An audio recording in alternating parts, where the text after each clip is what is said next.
Welcome to the Rustic Garden. Today's September 18th and it's been about 3 weeks, maybe 4 weeks since I've done a video with the garden. I've been kind of busy.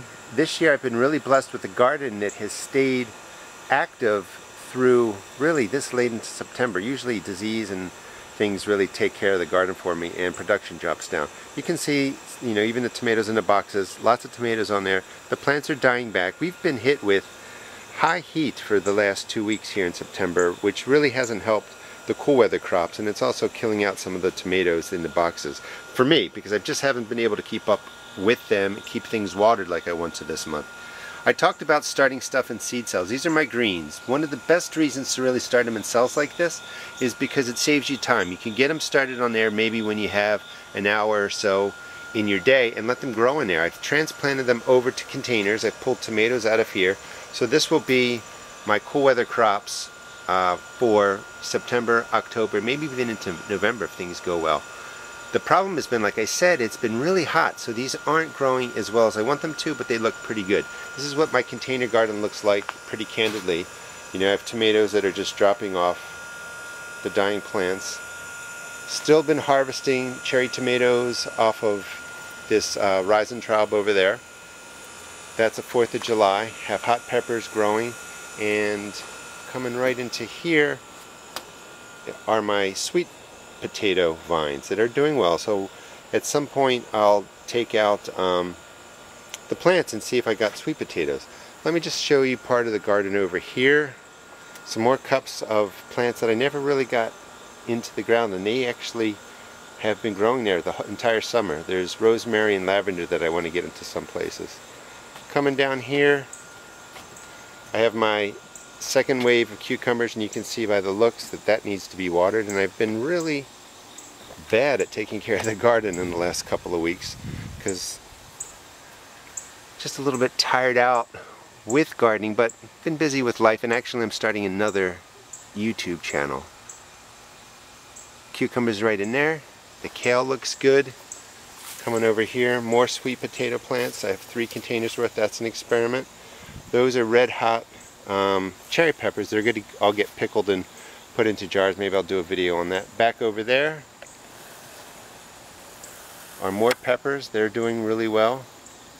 Coming up in here, you can see I've cut down a lot of my beds of wildflowers. But that's my, let's pull back, that's my apple tree. That's packed full of apples. Those will all be processed. These beds, I have my Brussels sprouts, which are starting to form Brussels sprouts. I expected these to do a lot more. And you can see chew holes in there. I was not keeping up with the neem oil spray, but started again. And you can tell that it starts to work when you start looking. Oh, you can see whiteflies in there too. Look at that. Great, they're going to have to be sprayed again. That the neem oil is taking care of the worms because there's no holes in the smaller leaves. You can see it better over here. But it looks like a nice whitefly outbreak is starting. My jalapenos, and you can see the garden a little bit unkept. Here's the whole area. I cut down a lot, but just tomatoes that I just never even got to. Production has been wonderful. Next year I'm going to cut back, grow different vegetables, not so many tomatoes, because things have been doing pretty well tomato wise, but I can't consume them all.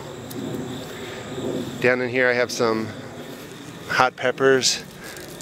I'm looking forward to eating that this weekend. That's a Moon and Stars watermelon. The eggplant, I can see flea beetle damage, another melon right in there. My squash, I've been taking out squash really up until last week. There might be one more growing in here. There's a zucchini. But this is all going to be pulled out and cleared out over the weekend, and I'm going to put in some radishes. One more place I want to show you. There you go. There's a nice view of my unkept garden. Come around here. I was able to get the peas into containers. I did a video where I started these in the seed cells, and they're starting to come along. But I have been able to get the peas into the ground. There's another bucket right there. Peas going all the way through there. Some lettuces in the ground. Got some Swiss chard in. So I have some of my cool weather crops in, but the garden has really been neglected, I'd say, to my standards. And look, take a look right in there. See that moth? That moth is what lays those eggs. I've done a lot of videos on them. But when you wonder why your kale, your broccoli, cabbages all have holes in them, it's that white moth. So as long as you see that white moth in your garden, you know you need to keep spraying. I just want to give you the candid look of my garden beat up. I mean, I never even got to eat those tomatoes. So this weekend I'm going to get this back under control, show you some videos on processing the dried beans that are on the plants, taking care of the peppers. This is a tomato plant which I hope gets some tomatoes. This is bicolor oxheart. Celery's back there in that far corner. So it's been 4 weeks of a pretty busy work life for me, and the garden has suffered. Hope you enjoyed the video. Please check out my blog at www.therustedgarden.blogspot.com and also check out my YouTube videos. Thanks.